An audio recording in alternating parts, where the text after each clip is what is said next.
Don't look into the mirror at 3:00 a.m. The Japanese mirror game, based on a real Japanese urban legend. Never stare into a mirror at 3:00 a.m. It's said that if you stare long enough into your reflection, it stops waiting. It steps forward, and when it does, the one still outside the mirror isn't you anymore.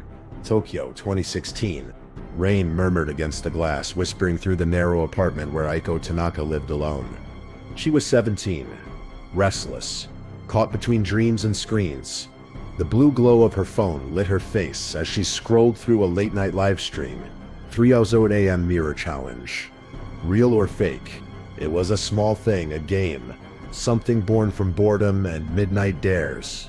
You were supposed to light a candle, turn off the lights, say your name 3 times, and stare into your own eyes until something happened. Aiko smiled nervously at her reflection in the blackened window. "All right, chat," she whispered. "If something moves behind me, you have to tell me." She placed her phone before an old oval mirror her mother had given her years ago. Its brass frame had tarnished with time, and the glass seemed faintly clouded, as if something had once breathed upon it and never left. The clock on her phone blinked. She took a breath and blew out the light. Only the small candle flame remained, trembling on the floorboards. The rain stopped. The air felt still, heavy, expectant. She said her name once, twice, and on the 3rd time her reflection blinked. But she hadn't. Aiko's heart lurched. Her reflection's smile stretched softly, then wider, too wide, like a photograph bending out of shape. She laughed weakly, trying to shake it off. Okay, that's creepy. Her reflection tilted its head the other way. Its eyes were darker now, hollow, like glass filled with ink. Behind her, the candle flame throbbed once and went still again. She leaned closer. So did the reflection. And then it whispered something. Her breath caught. The sound was thin, like static breaking through the air. "You called me," it said. The candle flickered. Aiko stumbled backward. The mirror shuddered on its frame. And for a heartbeat, she saw her reflection stay where it was, frozen, smiling even as she fell away from it. Then the glass rippled as though it were soft as water. The flame went out. Darkness. The next morning, her parents found the candle melted to a pale puddle. Her phone lay beside it, its screen black, its battery long dead. The mirror was cracked in 3 perfect circles, as if something inside had pressed its face against the glass too hard. The footage from that night surfaced online later. Grainy, glitching, the kind of video people whisper about but never finish watching. You can see her reflection move a second later than Aiko does. And in the final frame, after Aiko steps away, the reflection keeps standing there, still smiling. If you pause at the right moments, you can see a single handprint on the inside of the mirror. Aiko was never found. Her apartment remained locked, her social media wiped clean. Neighbors sometimes claim they hear a voice near her window late at night, a girl whispering her own name over and over. They say the mirror still exists. It's kept somewhere near Osaka, wrapped in black cloth in a private archive. Every night at exactly 3:00 a.m., the glass fogs from within, as though something is still breathing behind it. They say reflections are patient. Every time you pass a mirror, it memorizes you. Your face, your habits, your careless glance.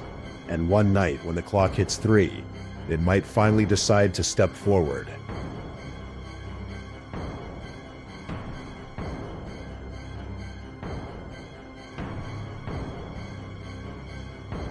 They say some hospitals never truly close. The walls forget the names, but they remember the screens. In the outskirts of Kyoto stands the Kurosawa General Hospital, abandoned since 19... Vines claw its windows, rain eats through its corridors, and the air smells of rust and old medicine. Yet sometimes on the 3rd floor the emergency lights still flicker on by themselves.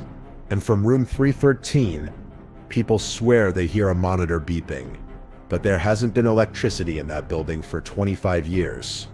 The story began with a medical intern named Haruto Kamei. He was 22, quiet, devoted, the kind of student who never left the ward until every patient was stable. Room 313 was his last stop each night. That's where they kept a young boy named Ren, a child who'd been in a coma after a car accident. He never woke up, but every night at exactly 3:00 a.m., his heart rate would spike, just for a second before returning to flat silence. The nurses called it the 3 a.m. heartbeat. They said it was like the boy's soul remembered something before slipping back into sleep. One night in November 1999, the hospital flooded with panic. A fire alarm shrieked, lights exploded, and somewhere on the 3rd floor, someone screamed. When firefighters arrived, the upper wing was empty. Only the monitors in room 313 were still beeping, even though the power was gone. Haruto Kame was never seen again. Years later, explorers began sneaking into the ruins for thrill videos. One of them, a YouTuber named Kane, recorded herself walking the 3rd floor at midnight. She laughed nervously, her flashlight trembling. The walls were covered in old medical notes, patient charts, and graffiti that read, "Don't go to 3." When she reached the door, the metal knob was cold, almost freezing. She pushed it open. The room was small, the floor littered with shattered glass and wilted IV tubes. In the corner stood an old hospital bed, empty, rusted, but neatly made. And on the wall, drawn in a trembling hand, were words in dried brown, "Still breathes at 3. Kanea moved closer, her camera catching a flicker in the broken monitor by the bed.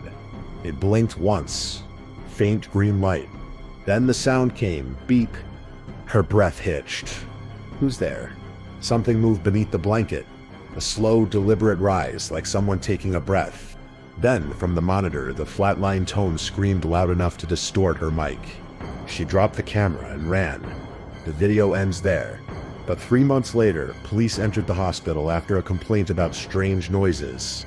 They found her camera lying outside room 3. Inside the room was a patient chart that hadn't been there before. Under patient name, someone had written in red pen, Kame Haruto. When investigators checked old records, they found something stranger. Rind, the boy in the coma, had been declared dead at 3:01 the same night Haruto vanished. But his chart showed new notes added years later in handwriting that matched Haruto's. The last line read, "Vital signs normal. Patient breathing again." Today, thrill seekers still visit Kurosawa Hospital. Most leave within minutes, shaken by the cold. But a few have said that when they walk past room 313 at exactly 3:00 a.m., they hear it faint, mechanical, steady. Beep, beep.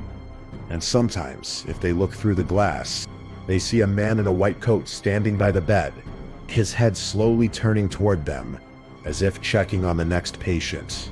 Some say Haruto kept his promise. He never left his patients. Others whisper that the hospital doesn't want to let go of anyone who still breathes inside it.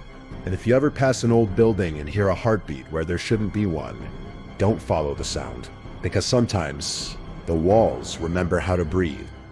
They say not every passenger on the last train buys a ticket.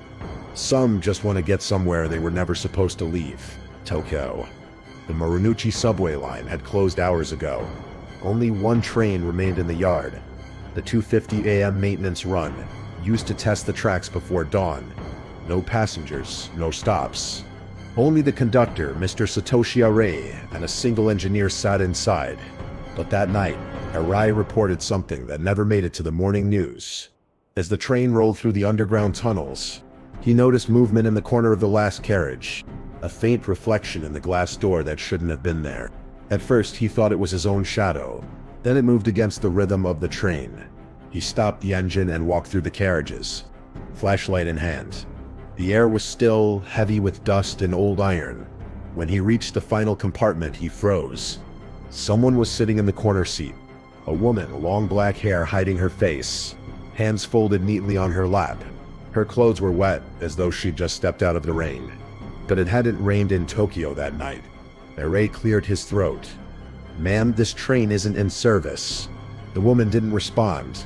She just looked up slowly and smiled faintly, eyes dull as glass marbles.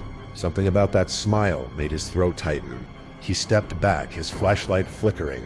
Then she whispered, in a voice dry as paper, "Am I too late for Shinjuku?" He opened his mouth to answer, but the radio on his shoulder crackled. Conductor Arai, the engineer's voice came through. "Why did you stop the train?" Arai swallowed. There's a passenger on board." Static. Then the engineer replied, confused. "What are you talking about? You're alone." I can see you on the security feed." Array turned to glance at the security camera in the corner. Its red light blinked, but in its reflection, he saw the seat was empty. When he turned back, the woman was standing right beside him. Her face was pale and thin, as if drained of color. Her wet hair brushed his shoulder as she whispered again, "Do you know the way out?" And then, the lights went out. When the train rolled into the yard at 3:07 a.m., Ray was gone. Only his cap remained on the driver's seat. The engineer said he heard the doors open and close midway through the tunnel, but there are no doors that open there, only a maintenance hatch sealed for decades. A week later, another conductor took the same test run. When he reached the exact spot where Ari vanished, he saw something through the side window. A woman standing on the tracks, barefoot, waving softly as the train passed. She wore the same water-stained dress, and her face, pale, blurred by motion, almost seemed to smile. The man thought it was a hallucination, until he noticed the fog her breath left on the glass. The Tokyo Metro never released Aray's disappearance publicly. His family was told he quit without notice, but among subway staff, they whisper that if you ride alone after midnight, sometimes you'll see her in the window reflection, sitting behind you, smiling faintly, asking, "Do you know the way out?" And if you answer her, the train won't stop at your station. It'll keep going, into tunnels that no longer appear on the map. Some nights, the maintenance staff swear they still hear the intercom click on by itself around 3:00 a.m. A faint male voice says, "This is Conductor Ari. All passengers, please remain seated." But the train is empty, and somewhere in the dark, someone keeps asking for Shinjuku.